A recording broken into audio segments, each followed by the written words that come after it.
Hey friends, Lisa here in Tucson, Arizona. I just want to share with you some really interesting insights that I just got this week. You may or may not know I'm still on sabbatical, only working with a small number of clients, but of course I am always doing continuing education. I've done a lot of health summits this year. You know, they're like week-long educational events where there's maybe anywhere from 4 to 10 hours a day of classes, and I've learned so much. And in the recent summit that was called The Wisdom and Science of Menopause, there were a lot of topics shedding light into the fact that modern day menopause is pretty much biotoxin illness.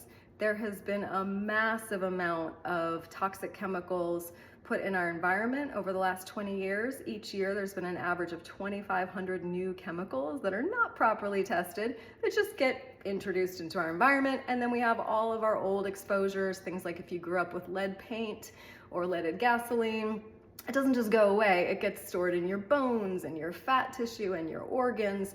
So the thing that blew my mind learning this in this seminar is that when we have those toxins that the body sequesters out of the bloodstream into the bones and things, when we hit middle age and our estrogen levels drop and we start losing a lot of bone mass, we're not just losing calcium and magnesium and boron and like minerals from the bones, we are leaching heavy metals back into our bloodstream because they've been held in the bones and now they're coming out.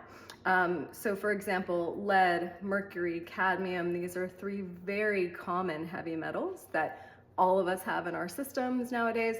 And especially for women, we get it even more because those things are often found in cosmetic products, like definitely lead and cadmium. You'll find often in lipstick, you'll find them in chocolates. There's a lot of things that women do every day where they end up taking in these toxins.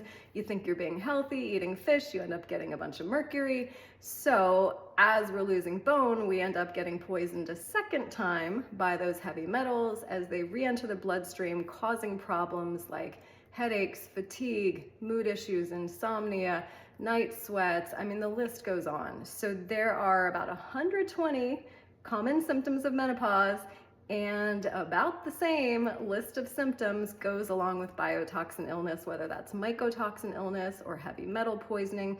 You can have organ dysfunction, immune dysfunction, like autoimmune, where your system is attacking yourself too much, but not effectively handling actual pathogens in the environment or that you get exposed to.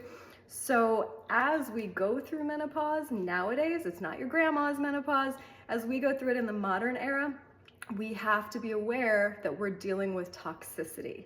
Now, hormone imbalance can cause brain fog and stuff just on its own, but when you mix in a long list of chemicals that we're all exposed to, it makes the problem way worse. And also, as our bodies get more and more toxic, that overburdens the liver and gallbladder and kidneys and lungs and lymphatic system and basically all the channels through which we would detox. They end up getting blocked and we have a harder time detoxing as the toxin level keeps getting higher and higher.